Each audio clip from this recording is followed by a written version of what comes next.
Centre for Sanatan research की team एक बार फिर बनारस की गलियों में निकल पड़ी है, कुछ खोजने के लिए, कुछ समझने के लिए और कुछ आप तक पहुंचाने के लिए।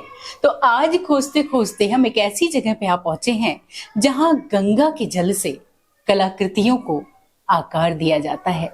जी हाँ, एक बार फिर आप सभी का स्वागत करते हैं और स्वागत करने के साथ ही आपकी मुलाकात करवाते हैं एक ऐसी शख्सियत से जो पेंटिंग की दुनिया में जाना माना नाम है, बनारस की शान है और इसके साथ साथ माँ गंगा का अभिमान है। बात कर रहे हैं संतोष कुमार सांडिल्य जी की, तो करवाते हैं आपसे मुलाकात। नमस्कार, मैं संतोष कुमार सांडिल्य बनारस का रहने वाला, बनारस में पढ़ा लिखा और बनारस में ही अध्यापन कार्य कर रहा हूँ। पेशे से मैं अध्यापक तो हूँ ही, साथ ही साथ जो मेरे पास अध्यापन के अलावा जो समय बचता है मैं उसको पूरा समय अपने पेंटिंग में उपयोग करता हूँ। उसमें मुझे मजा आता है और मैं अध्यापन का कार्य जो है वह भी मैं कला का ही हूँ, वहाँ भी कला का ही अध्यापक हूँ। तो उस समय के बचने के बाद पूरा टाइम मैं अपने स्टूडियो में देता हूँ। ये मेरा स्टूडियो है और मैं यहाँ गंगा जल से पेंटिंग करता हूँ। मैं एक चीज और आपको बताना चाहता हूँ कि मैं गंगा जल से पेंटिंग तो करता हूं, लेकिन मैं बनारस का गंगा जल प्रयोग नहीं करता हूं। मैं इस बात को कई लोगों ने मुझसे पूछा है कि सर बनारस का गंगा जल कहीं बाहर नहीं जाता है। इस चीज का मैं 2014 से ही इस चीज की जानकारी मुझे पहले से थी कि बनारस का गंगा जल बनारस से बाहर नहीं जाता है। एक चीज यहाँ जानना चाहेंगे, अपने दर्शकों के मन में भी मुझे लगता है कि ये सवाल अब तक आ चुका होगा कि गंगा जल का प्रयोग आप बनारस में रहते हुए भी बनारस के गंगा जल का प्रयोग नहीं करते हैं, ऐसा आपने क्यों कहा? जी हाँ, ये बहुत अच्छी प्रश्न है आपका। जी, मैं बनारस में रहता हूँ, बनारस में ही पेंटिंग करता हूँ जी। काशी, विशेषतर मैं काशी क्षेत्र में हूँ जो बौना और अस्सी के बीच में है जी। लेकिन मैं बनारस का गंगा जल नहीं यूज करता हूं। उसके पीछे रीजन यह है, मेरे पिताजी ज्योतिषी थे।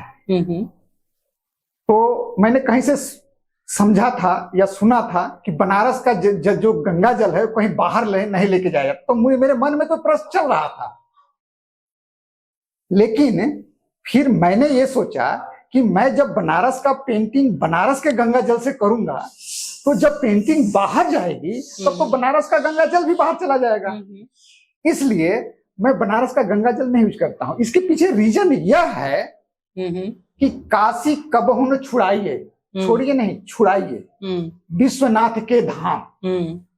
बनारस में बसने के लिए सहयोग कीजिए, किसी को उजाड़ने के लिए सहयोग नहीं करना है हमें, या वैसा कार्य नहीं करना है कि काशी से हम किसी को वंचित करें, चाहे वह इंसान हो, चाहे वह पशु पक्षी हो, चाहे वह किसी भी तरीके का जीव हो। इसीलिए आज से नहीं, बरसों बरसों से, आदि अनंत कालों से काशी का जल बाहर नहीं जाता है। कारण यह है कि यह मोक्ष की नगरी है और जो मोक्ष के नगरी में आ गया उसे बाहर नहीं ले जाना चाहिए। इसीलिए त्रिशूल की नगरी है, मोक्ष की नगरी है, पृथ्वी से अलग है यह, ठीक है, काशी का क्षेत्र। तो विशेषतर मेरे पास जो भी गंगा जल है, पूजा करने वाला तो काशी का है, जो मैं यहाँ पूजा कर लेता हूँ, ठीक है, जो शिव जी पे डालता हूँ सोमवार को या चाहे रोज प्रतिदिन, या जो मैं स्वयं पूजा जो काशी में करता हूँ। लेकिन जो मैं पेंटिंग करता हूँ वह काशी का नहीं है। हाँ, काशी से 2 किलोमीटर दूर इधर या इधर का है। अच्छा। या कहीं और बाहर से गंगा जल है, वो प्रॉपर काशी का गंगा जल नहीं है। मेरे मन में दुख होगा कि यहाँ के जो जल में जो जीव हैं, अगर मैं उनका प्रयोग किया और अगर वह काशी उनका छूट गया तो मेरे ऊपर दोषारोपण होगा। क्या बात है, बड़ी सुंदर सोच है। लेकिन कहीं न कहीं एक बारगी ऐसा मन में ख्याल आया कि कहीं ऐसा तो नहीं कि यहाँ का जल इतना प्रदूषित हो चुका है कि वो पेंटिंग के लिए प्रयोग करने लायक ही नहीं है? देखिए, प्रदूषित तो आज हुआ है जी, आदि अनंत से तो प्रदूषित नहीं था।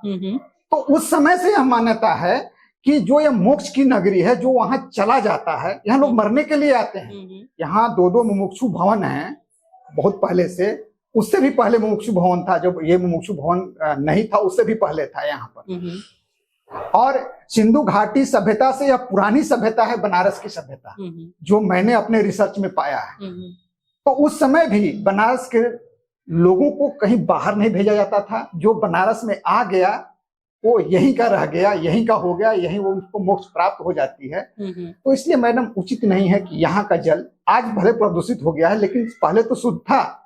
उसका उपाय हो सकता है और शुद्ध करने का, लेकिन बनारस का जल अशुद्धता, वो पवित्रता के चलते वो इतना स्वच्छ है, मन में उसकी जो स्वच्छता है, उस स्वच्छता को बनारस में ही रहने दिया जाए। दूसरा जल हम गंगा जल प्रयोग कर लेंगे जिसमें बनारस का जीव नहीं है, बाहर का जीव है, और उसको हम प्रयोग करेंगे, ठीक है जी। और इसीलिए शायद मैं बनारस के बाहर का जल को प्रयोग करता हूँ। तो गंगा जल का ही प्रयोग क्यों करते हैं आप अपनी पेंटिंग में, सामान्य जल क्यों नहीं? ये महज आस्था का विषय है या कोई और भी कारण है?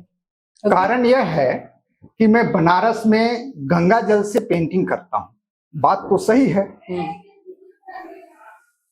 आपने सुना होगा कि काशी के कण कण में शिव विराजमान है।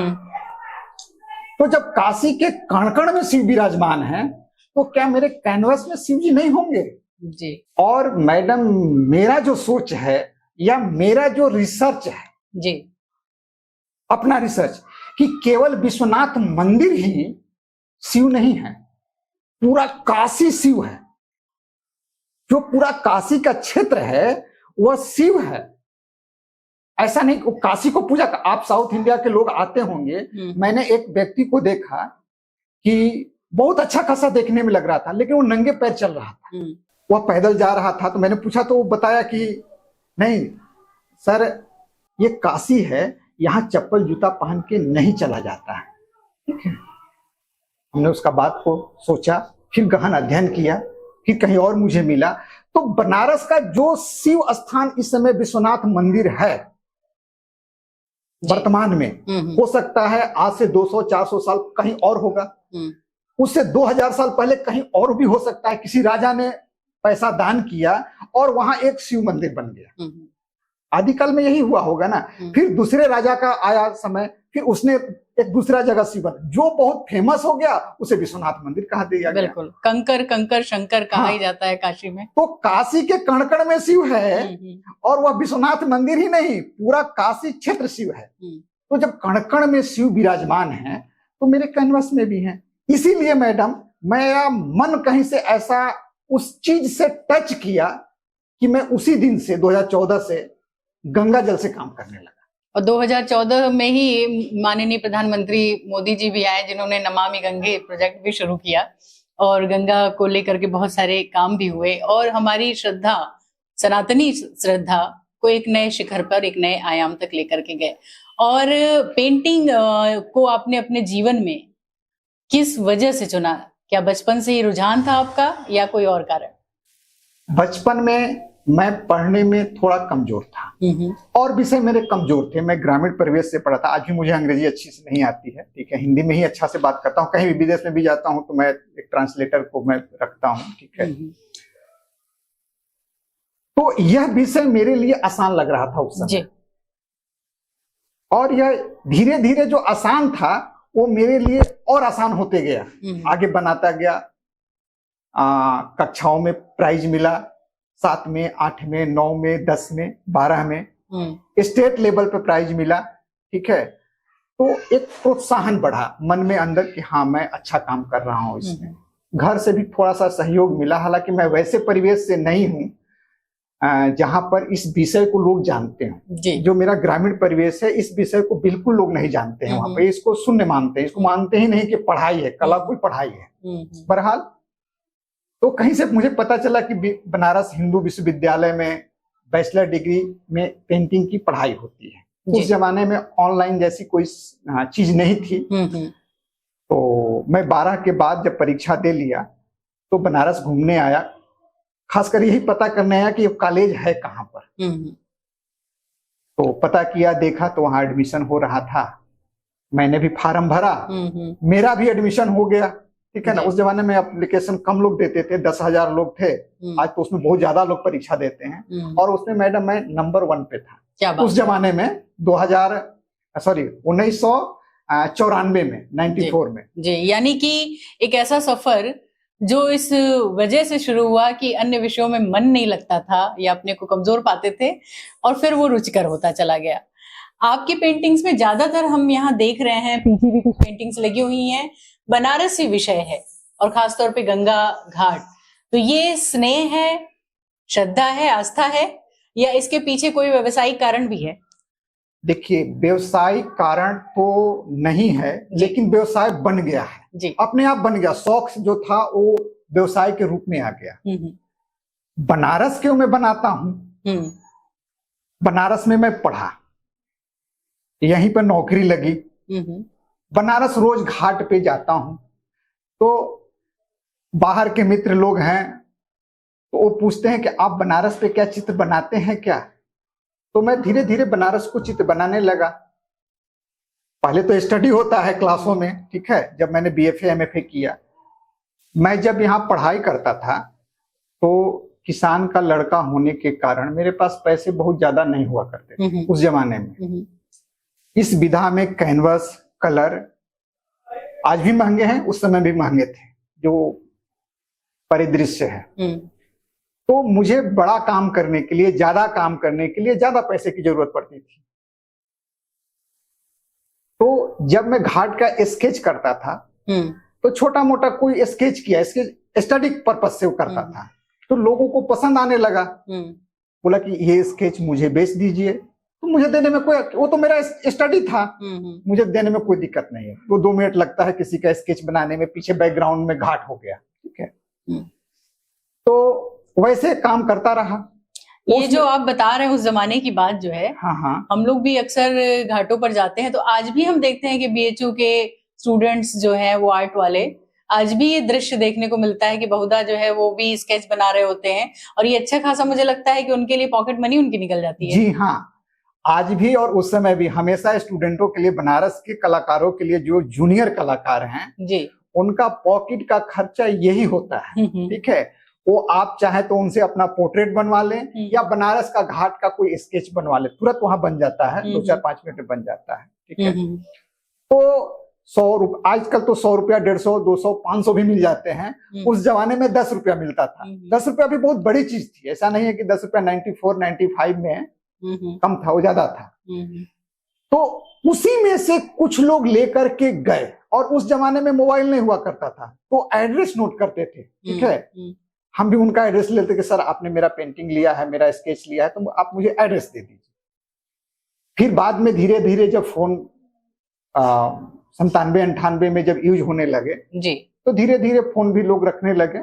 बाद में कनेक्टिविटी बन गई हमारी उनकी। तो जो उस समय 94 में मेरी स्केच खरीदा था, वह व्यक्ति आज पेंटिंग खरीदने के लिए संपर्क करता है। क्या बात, ठीक है।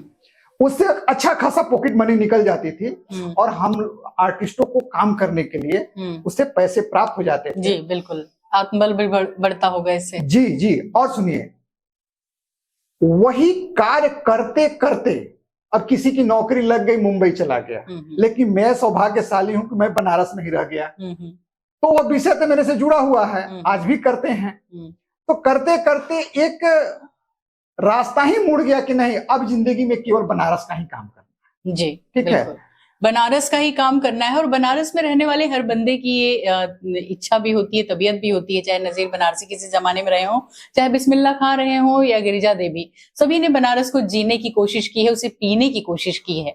लेकिन बनारस में रहते हुए अगर हम कला को अपने व्यवसाय के रूप में, इसे आजीविका के स्रोत के रूप में अगर हम अपनाना चाहें, जैसे युवा साथी जो हमारे हैं, क्योंकि आजकल कोई इंजीनियर बनना चाहता है, कोई डॉक्टर बनना चाहता है, कोई कॉर्पोरेट में जाना चाहता है, लेकिन कला के क्षेत्र में कम ही लोग जाना चाहते हैं।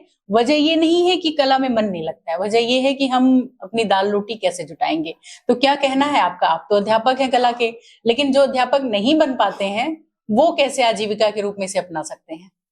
देखिए, अगर हम कला को जीवन में अपनाते हैं पूर्ण रूप से जी, उसके प्रति अपना पूरा हम आस्था रखते हैं, तो मन तन धन से उसको हम स्टडी करें। पहला चीज को हम विषय को बहुत अच्छे से जानें। बनारस ही नहीं, और भी विषय कोई है, बहुत सारे विषय हैं, मैं बनारस के विषय को बनाता हूँ, और विषय को दूसरे लोग दूसरे कोई कलकत्ता का है, ठीक है, तो वो ओल्ड सिटी को लेकर के काम करता है जी। ठीक है, कोई मुंबई का है तो वहां का बरसात को लेकर काम करता है। छोटे छोटे विषय को लोग पकड़ लेते हैं और अच्छा खासा व्यवसाय है। यह इंडिया में बहुत ही अच्छा व्यवसाय है जी। ठीक है, ऐसा नहीं कि पेंटिंग जो करता है वो भुखमरी के करार पे आ जाएगा। हाँ, उसको एक स्टेज आपको देना पड़ेगा, व्यवसायिक रूप लेना पड़ेगा। हालांकि मेरा व्यवसाय धीरे धीरे हुआ है, आज एक बार एक नहीं हो गया है, और जो इसमें अच्छे से घूमेगा, अच्छे से अध्ययन करेगा, उसके लिए बहुत ही अच्छा विषय है।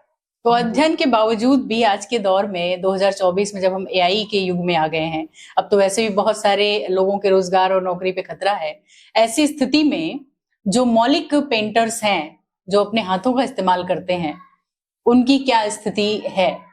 आपने एआई बोला, कभी किसी जमाने में प्रिंटर आया था जी।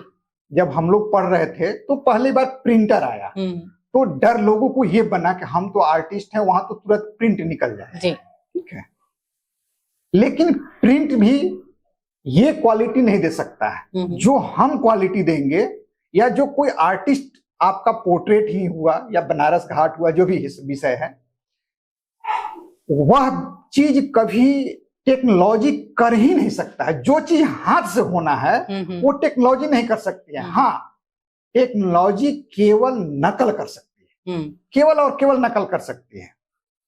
कैसे पहचाने कि ये नकल है या असली है? हाँ, ये बहुत बड़ी बात है। देखिए, मैंने एक दिन घाट पे मैं गया घूमते घूमते जी, तो कोई यहाँ का बनारस का ही आर्टिस्ट हैं, मैं नाम तो नहीं लूंगा अभी जी, तो उनके पास से मैं ये कैनवस प्राप्त किया हूँ, उनसे लेकर के आया हूँ, और इसमें मेरी ही पेंटिंग का फोटो है। अच्छा, मेरी ही पेंटिंग का फोटो है। तब तो ये आपके लिए विस्मयकारी दृश्य रहा होगा जब आपको ये पता लगा होगा। ये मैं तो केस करने जा रहा था, लेकिन मैं केस तो नहीं किया, लेकिन आगे मैं सभी कलाकारों को ऐसा हिदायत देना चाहूंगा कि किसी का भी नकल ना करें जी। यह मैडम प्रिंट निकाला हुआ है, और यह वैसे ही है जैसे आप कहीं मार्केट में कहीं सोने के दुकान पे 15 ग्राम की सोना खरीद करके चूड़ी बनवाती हैं जी, और आपको पता चलेगा कि इसमें 15 ग्राम के जगह केवल 2 ग्राम सोना है, बाकी केवल पीतल है अंदर में। तो वैसे ही इसमें भी है, और यह फोटो का प्रिंट है, ओरिजिनल पेंटिंग नहीं है। लेकिन आजकल कुछ लोग पीतल से भी काम चला लेते हैं। देखिए, काम चलाने के लिए ठीक है, कोई दिक्कत नहीं, पीतल चल रखना हो तो कोई दिक्कत, लेकिन सोना सोना है, पीतल पीतल है मैडम, ठीक है।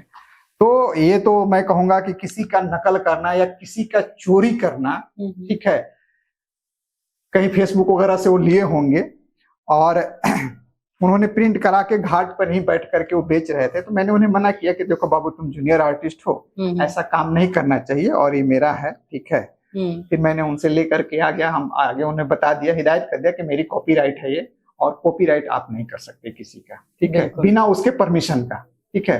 अच्छा, असली नकली में कारण एक ये भी तो नहीं कि जैसे पीतल कुछ दिनों में धूमिल हो जाता है, हाँ, और फिर वो लोग उसे उतार के रख देते हैं। जी हाँ, देखिए, और जो ओरिजिनल सोना है वो ताउम्र जिंदगी भर जो है वो लाइफ लॉन्ग वो ऐसी ही चमक रहेगी। जी, देखिए, जो ये कलर होता है यह केमिकल होता है, और ये कलर जो होता है अर्थ कलर से बनाए जाते हैं जी। इसमें oil colour, acrylic colour, water colour, 3 तरीके से पेंटिंग बनती है, 3 विधा है। एक जल रंग जो कि हैंडमेड पेपर पे होता है, उसका उम्र 20 साल होता है जी। हैंडमेड पेपर का उम्र 20 साल होता है। जो हम बनारस घाट पर अक्सर आपने देखे होंगे कि लड़के आप पानी से बना रहे हैं, वो हैंडमेड पेपर होता है। दूसरा विधा होता है एक्रेलिक कलर, मेरे पीछे जो लगा है वो एक्रेलिक कलर जी। तीसरा होता है ऑयल कलर। तो एक का उम्र है 20 साल जो हैंडमेड पेपर है। जो एक्रेलिक कलर है उसका उम्र है 100 साल जी, ठीक है। और जो ये ऑयल कलर है इसका उम्र है 200 साल जी। और जो ये उम्र है अगर धूप में मैं रख दूं तो ये 10 दिन में धूमिल हो जाएगा जी। तो आप 10 दिन वाला 10 दिन ही केवल देख सकते हैं, अच्छा लगेगा, ठीक है, फिर बाद में खराब हो जाएगा बेटा। बिल्कुल। या पानी से भी इसे धोएंगे तो धुल जाएगा, इसमें पानी का कोई असर नहीं होगा। अच्छा, हमारे जैसे साधारण लोग जो कला को बहुत अच्छे से उसकी वानगी नहीं जानते हैं, इतनी पारखी नजर नहीं है, वो कैसे पहचाने एक्रेलिक है, ऑयल पेंट है या फिर ये डिजिटल कोई प्रिंट है? देखिए मैडम, सबसे आज का टेक्नोलॉजी सभी लोग यूज करते हैं जी। ओरिजिनल पेंटिंग क्या है आप यूट्यूब पे खोज सकते हैं, तमाम आपको रिजल्ट मिल जाएंगे, ठीक है ना, कि हम ओरिजिनल पेंटिंग का पहचान कैसे करें। हम आंखों से देख के तो नहीं पहचाना जा सकता है? मैं नहीं पहचाना जा सकता है। आप इस प्रिंट को देख के पहचान सकते हैं कि ये प्रिंट किया हुआ है और यह जो है डुप्लीकेट कैनवस है, ये ओरिजिनल कैनवस नहीं है। ओरिजिनल कैनवस जो होता है पटुआ एक गांव में होता है, जो सन के धागे उससे बनाए जाते हैं, ठीक है, तो वो पानी में सड़ा करके बनाए जाते हैं और पानी में सड़ाने के कारण इसका कपड़ा 200 साल तक टिकाऊ होता है। अच्छा। थोड़ा सीलन कम लगना चाहिए, अगर सीलन ज्यादा लगेगा तो थोड़ा पहले खराब हो जाएगा और तो फिर वो जो है ज्यादा टिकाऊपन होगा। जी, इसी वजह से जो मौलिक पेंटिंग्स होती हैं उनकी कीमत बहुत ज्यादा होती है, लाखों में होती है। अगर पूछें इस पेंटिंग की क्या कीमत हो सकती है तो लगभग? मैडम ये पेंटिंग बिकी नहीं है, इसका एक जुड़वा भाई था कुछ ही दिन पहले और बनारस में ही एक बहुत प्रमुख व्यवसायी हैं, उनके घर में लगा हुआ है जी।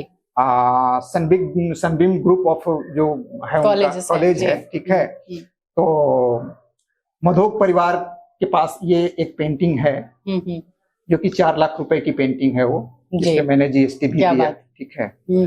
तो पेंटिंग का कीमत काफी होता है और पेंटिंग का कीमत आर्टिस्ट का अनुभव, आर्टिस्ट का काम और उसकी व्यापकता पर निर्भर करता है जी। यही आर्टिस्ट को जूनियर बनाएगा तो उसमें जूनियरिटी दिखाई देगी और मेच्योरिटी भी दिखाई देगी। अगर कोई मेच्योर आर्टिस्ट बनाया है, बहुत दिनों से काम कर रहा है, 10 साल 15 साल 20 सालों से, तो मेरा भी उम्र 24 सालों से मैं इसी क्षेत्र में काम कर रहा हूँ, तो वो परिपक्वता इसमें दिखाई देगी। तो इस परिपक्वता के पड़ाव पर अगर हम आ ही गए हैं तो एक सवाल ये भी बनता है कि सृजनशीलता या जो एक नई दृष्टि होती है या जो एक बारीकी होती है काम की, ये कैसे तय होती है? कैसे किसी पेंटिंग की कीमत तय होती है कि वो कितनी परिपक्व पेंटिंग बनी हुई है? आप जब 10 पेंटिंग कोई देखेंगे तो आपको अपने आप में ही महसूस होगा कि ये पेंटिंग अच्छी है, ये देखने की कला है जी। कोई फील्ड में दौड़ रहा है तो कौन दौड़ करके आगे निकल रहा है, पूरा स्टेडियम को पता है, ठीक है। तो दर्शक जो होते हैं अपने आप वह अनुभव कर लेंगे कि फलानी पेंटिंग 10 आर्टिस्टों में ये पेंटिंग अच्छी है। दिखाने की चीज नहीं है, आपको जो सुर अच्छा लगेगा, जो लय अच्छा लगेगा, जो मन को भाएगा, ठीक है, तो वो अच्छा लगेगा। दूसरी बात मैडम, पेंटिंग जो बनाई जाती है किसी के घर में वो लगेगा। पेंटिंग जब बनाते हैं हम लोग तो ये दिमाग में रखना है कलाकार को कि यह चीज किसी के घर में जाकर के खूबसूरती बढ़ाएगा जी। संगीत में 7 स्वर होते हैं, सा रे गा मा पा धा नी सा, ऐसे करके कुछ है, और प्रकृति में 7 रंग हैं, उसी रंग से हम प्रयोग करते हैं जी। रंग को किस तरीके से लगाना है, किस तरीके से सजाना है कि व्यक्ति को जब अपने घर में आए और सामने पेंटिंग देखे तो उसको अंतः मन ठंडा हो, शीतल हो। बाहर से कहीं से वो आता है तो उनका मन शीतल होना चाहिए, शीतल हो जाए। घर में आए तो वो रिलैक्स करे। हम अच्छे होटल में भी रहते हैं लेकिन अपने घर जब जाते हैं तो सुकून का नींद आता है, सुकून का खाना खाते हैं, ठीक है, तो वो सुकून आना चाहिए। दूसरी बात, मैं अपने बारे में थोड़ा सा इस चीज को बताना चाहूंगा जी, बिल्कुल, कि मैं सुकून के साथ साथ 2014 तक तो मैं सुकून तक लिमिट था। जब मेरा उम्र थोड़ा सा बढ़ा तो मैं सोचा कि एक कलाकार जो है काशी में रहते हुए भक्ति की ओर कैसे जा सकता है। पूजा हम भी कर सकते हैं ना, कैसे कर, हम रोज मंदिर नहीं जाएंगे तो ही पूजा नहीं होगा। इसीलिए जो मैंने पहले बताया था गंगा जल का प्रयोग, शायद इसीलिए मैं गंगा जल का प्रयोग करने लगा और धीरे धीरे गंगा जल के प्रयोग के कारण जी मैडम बहुत बारीक चीज, यह सूक्ष्म चीज अपने लिए बता रहा हूं जो मैं अनुभव किया।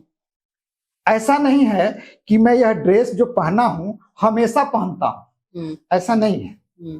मैं भी कॉलेज जाता हूं और एक समान अध्यापक की तरह मैं भी शर्ट पैंट पहन कर जाता हूं और आज भी जाता हूं।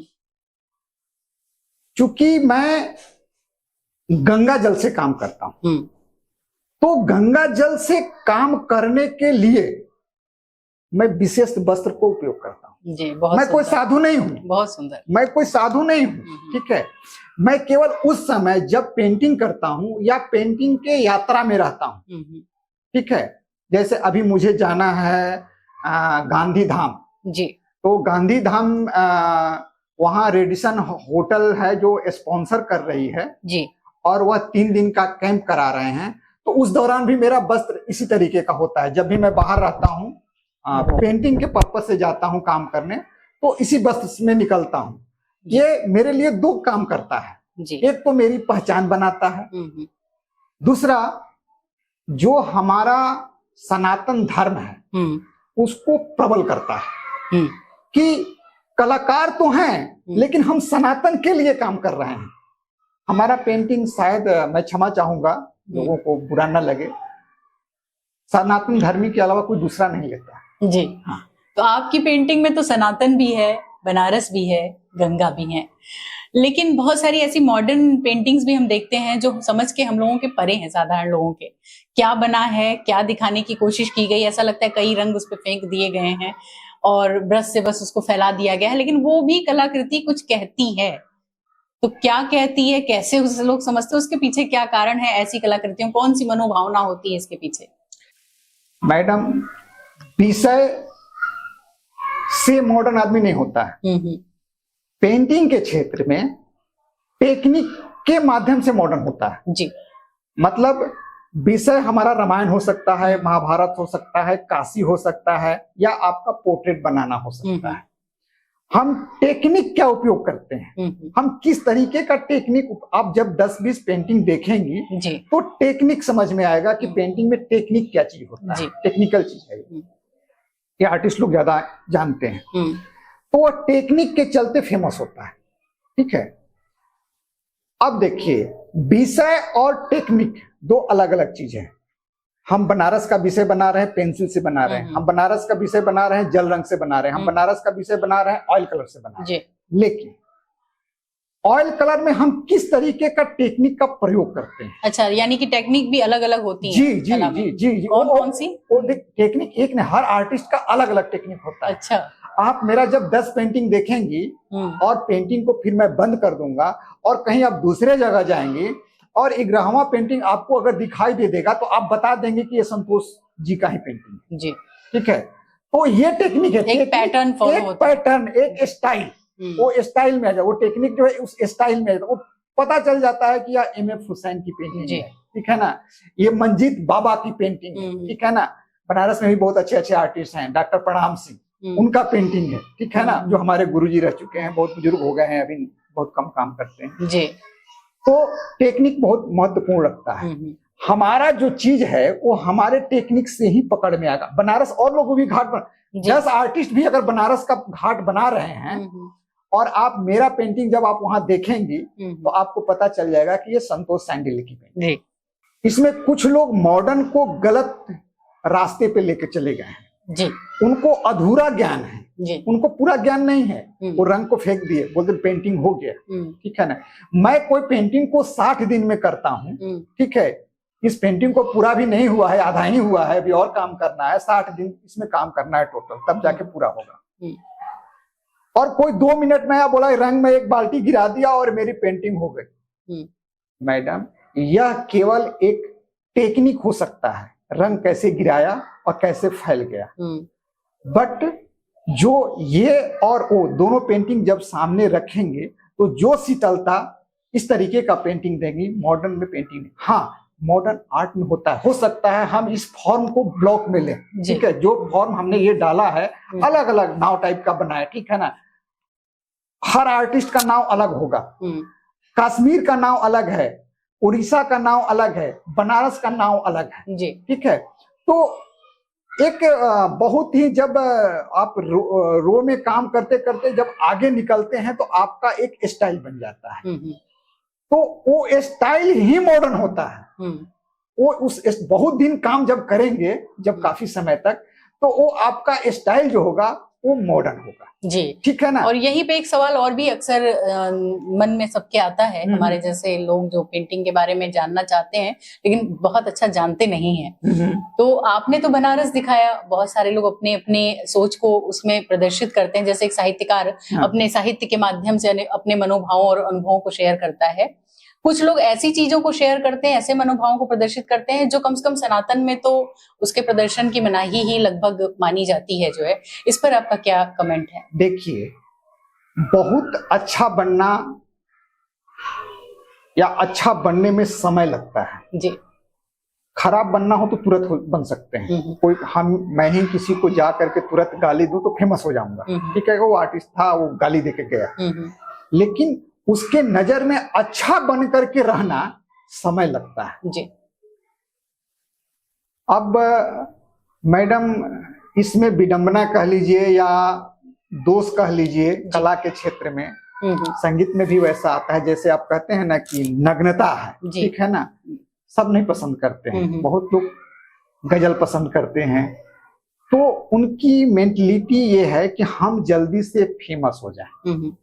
हमारे समझ में तो यही आता है कि जल्दी फेमस होने के लिए हम ऐसे विषय वस्तु को अपने पेंटिंग में डालते हैं जो लोगों को आंख में तुरंत चुभ जाता है और वो लाइट में आ जाते हैं, ठीक है।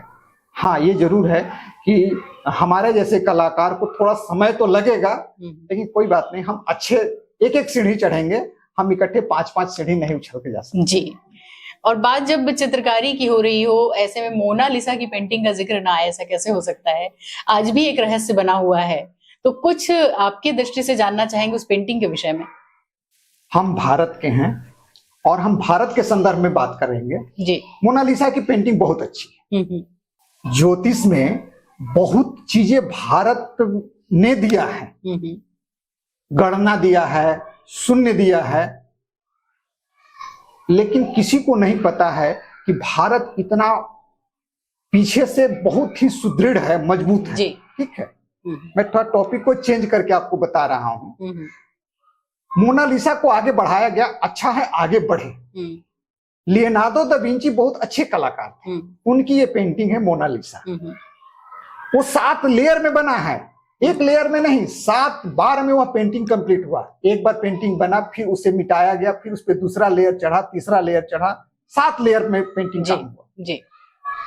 हमारे भारत में लियोनार्डो दा विंची से बहुत ही अच्छे कलाकार राजा रवि वर्मा थे जी। हाँ, यह कह लीजिए कि अंग्रेजों की देन है कि राजा रवि वर्मा को दबा दिया गया और लियोनार्डो दा विंची को आगे कर दिया गया। आप जाइएगा तो राजा रवि वर्मा का स्टडी कीजिएगा जी। थोड़ा सा मोबाइल में ही स्टडी कर लीजिएगा, हम लोग आजकल गूगल से स्टडी कर लेते हैं थोड़ा बहुत। हो सकता है उतनी रेटिंग अच्छी ना मिले, लेकिन मोनालिसा से कई गुना अच्छी पेंटिंग भारत के राजा रवि वर्मा बनाते थे जी। लेकिन उनको प्लेटफॉर्म नहीं मिला है हर चीजों में। जहाज का आविष्कार किसने किया? पुष्पक विमान तो मेरा था, ठीक है, तो जहाज का आविष्कार किसने किया? पुष्पक विमान जब मेरा था तो जहाज का आविष्कार कहां से आ गया? ठीक है, चांद तारे नक्षत्र सब तो मेरे थे, अब कह दिया कैलेंडर उसने बना दिया। तो ये तो होना ही था, जब हम गंगा अविनाशी मान कर कण-कण को यहीं रखना चाहेंगे, इसे बाहर नहीं भेजना चाहेंगे। तो हाँ, ये कमजोरी है जी। और इसमें थोड़ा सा हमारे बड़े लोगों का भी सहयोग चाहिए हमें आगे बढ़ने के लिए, ताकि हम इन चीजों को धीरे धीरे आगे प्लेटफॉर्म पे ले जाए, ठीक है ना, और अच्छे से इसको प्रदर्शन करे। भारत बहुत ही गहन विश्व गुरु है यह, ठीक है जी, और विश्व गुरु रहेगा।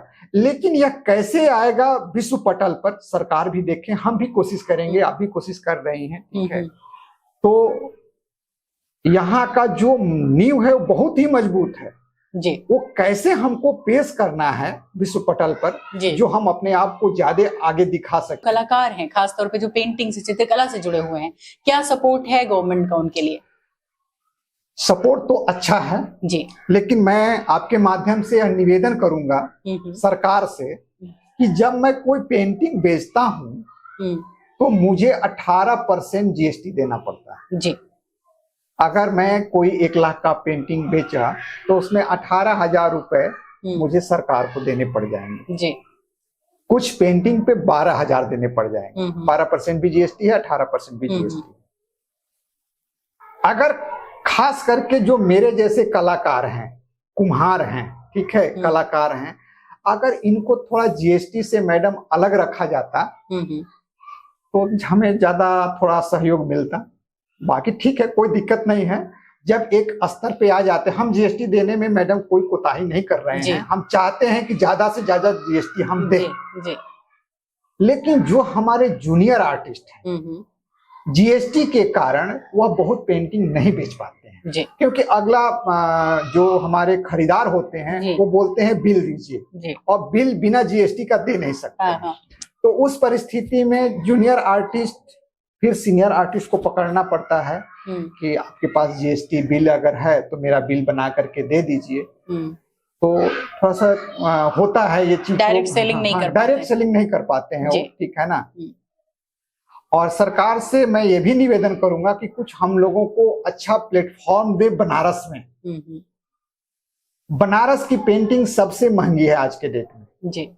जो प्रधानमंत्री जी को पूरे भारत में कलाकारों ने चित्र भेजा है उसमें सबसे महंगी पेंटिंग बनारस की बिकी है जी। पिछले बार जो उनका गिफ्ट आइटम जो बिका है या नीलाम किया गया है तो मैं आपके माध्यम से प्रधानमंत्री जी से यह निवेदन करूंगा जी कि बनारस में एक अच्छी आर्ट गैलरी हो और वह आर्ट गैलरी ऐसा नहीं कि बहुत दूर हो। मैं ये भी निवेदन करूंगा कि हम उस आर्ट गैलरी को अगर बनारस के गंगा घाट से 20 किलोमीटर दूर बनाएंगे तो वो चीज नहीं आ पाएगा इसलिए बनारस के घाट के आसपास मुख्य घाटों के आसपास मैं खुद ऑर्गेनाइज करूंगा। ऐसा बात नहीं अगर मुझे जिम्मेवारी मिलती है तो मैं यह जिम्मेवारी सहर्ष लेने को तैयार हूं और बनारस के हर जूनियर आर्टिस्ट को वहां पेंटिंग बेचने को तैयार हूं। मैं वैसा मैनेज कर सकता हूं मैं उस लेवल का काम कर सकता हूं। तो एक अच्छी आर्ट गैलरी की जरूरत है। हाँ ठीक है यहाँ रोपवेज बन रहा है सारी व्यवस्थाएं बन रही हैं बाबा विश्वनाथ का बहुत अच्छा प्रांगण बन गया है लेकिन एक कलाकार के लिए जो बनारस की पेंटिंग लोग अक्सर आके खोजते हैं कि बनारस का पेंटिंग मुझे मिल जाए जी। तो उन्हें थोड़ा सा भटकना पड़ता है। तो मुख्य जगह अगर हमें आर्ट गैलरी मिल जाती है जी। तो यहाँ के कलाकारों के लिए बहुत ही बड़ा संजीवनी होगा। बिल्कुल और उम्मीद है कि हो सकता है कि आपकी बात हमारी सरकार तक पहुंच जाए और इस पे कुछ काम करें। और अभी अगर आर्ट गैलरीज की बात करें तो वो कहाँ कहाँ मौजूद है बनारस में? देखिए बनारस में जो आर्ट गैलरी है जब टूरिस्ट आता है तो मैडम पहले वो घाट घूमता है नाव से घाट घूमा और विश्वनाथ जी का दर्शन किया। जो विश्वनाथ जी के दर्शन नहीं करने वाले हैं वो घाट घूम के चले जाते हैं। अभी जो गैलरी है मेरे जानकारी में 3 मुख्य गैलरी है। एक तो ललित कला विभाग काशी हिंदू विश्वविद्यालय दूसरा है ललित कला विभाग विद्यापीठ लेकिन विद्यापीठ में वो गैलरी नहीं है वो एक बहुत सारे कमरे बने हैं और बीच में जो जगह है वहां के कलाकार उसको गैलरी बना लेते हैं जी। जब भी एग्जीबिशन करना होता है। लेकिन मैडम टूरिस्ट वहां कतई नहीं आता है एक भी टूरिस्ट नहीं आता है। गैलरी वहां होना चाहिए जहां पर टूरिस्ट आराम से आ सके जी इजी वे में आ सके। टूरिस्ट को फ्लाइट पकड़ना है ठीक है तो वो तो घाट देखा और वहां से बस गया और सीधा बाबतपुर और वहां से निकल गया ठीक है। तो हमें अच्छा दूसरी बात जो खरीदार होता है वह मन का राजा होता है उसे भाया तुरंत अगर उसने पसंद आया तो तुरंत वह खरीद ले ठीक है।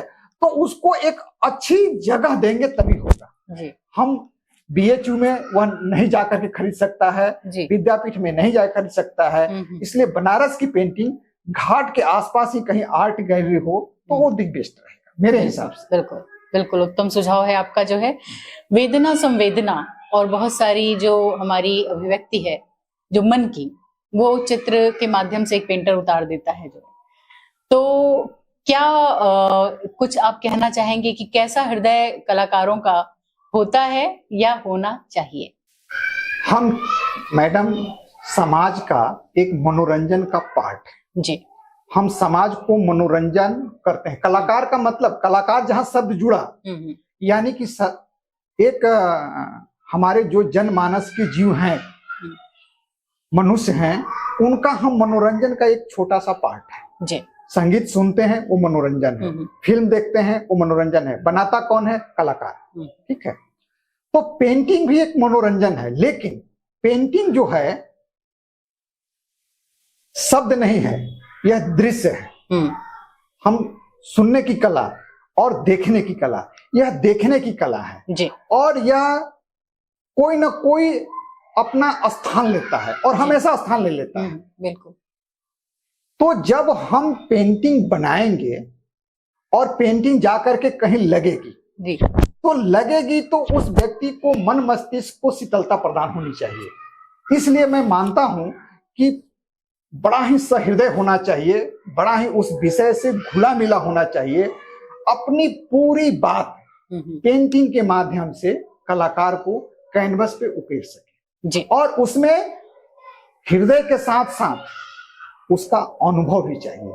बिना अनुभव के नहीं होगा, केवल सोचने से नहीं होगा, उसमें अनुभव बहुत ही महत्व रखता है। बिल्कुल। हाँ। यानी कि जब पेंटिंग एक कलाकार बना रहा होता है तो उसका एक दायित्व भी ये भी होता है कि समाज से जब हम बहुत कुछ ले रहे हैं तो समाज को उसके बदले में दे क्या रहे हैं, ये सोच विषय का चयन करते समय जरूर मन में होना चाहिए। और सेंटर फॉर सनातन रिसर्च के दर्शकों के लिए आप क्या संदेश देना चाहते हैं? मैं सभी दर्शकों को सादर प्रणाम करता हूं और मैं बनारस का आर्टिस्ट हूं और मेरे में मेरा घमंड के साथ नहीं, मैं अपने दिल के साथ बता रहा हूं जी कि मैं एक धार्मिक कलाकार हूं। कलाकार किस तरीके से अपने ईश्वर को याद कर सकता है? मैं अपने ईश्वर को याद करता हूं, अपने तरीके से याद करता हूं। आप भी जाती हैं रोज पूजा करने, मैं पूजा करने नहीं जा सकता, लेकिन अपना विषय को लेकर के मैं शिव के प्रति कृतज्ञ हूं। ठीक है। और मैं केवल शिव का पूजा करता हूं जी। ऐसा नहीं कि मैं पेंटिंग करता हूं, ये पूजा का पार्ट है। मैं इसी तरीके से पूजा कर सकता हूं। क्या बात है, बहुत सुंदर। मेरा यही रास्ता है पूजा करने का। धर्म और कर्म दोनों साथ ही साथ चल रहे हैं जी। बिल्कुल। बहुत बहुत धन्यवाद आपको देना चाहेंगे। आज आपने कला और खास तौर पे चित्रकला के बारे में बहुत अच्छी जानकारी साझा की और इसे सनातन से जोड़ने का एक जो आपने बीड़ा उठा रखा है, ये भी काबिले तारीफ है। तो इसी के साथ अब अनुमति दीजिए कुछ और विशेषज्ञों के साथ, कुछ और कलाकृतियों के साथ, कुछ और नई बातों के साथ जो बनारस से जुड़ी हुई है और बनारस को बनारस बनाती हैं। आपसे फिर होगी मुलाकात, तब तक के लिए नमस्कार।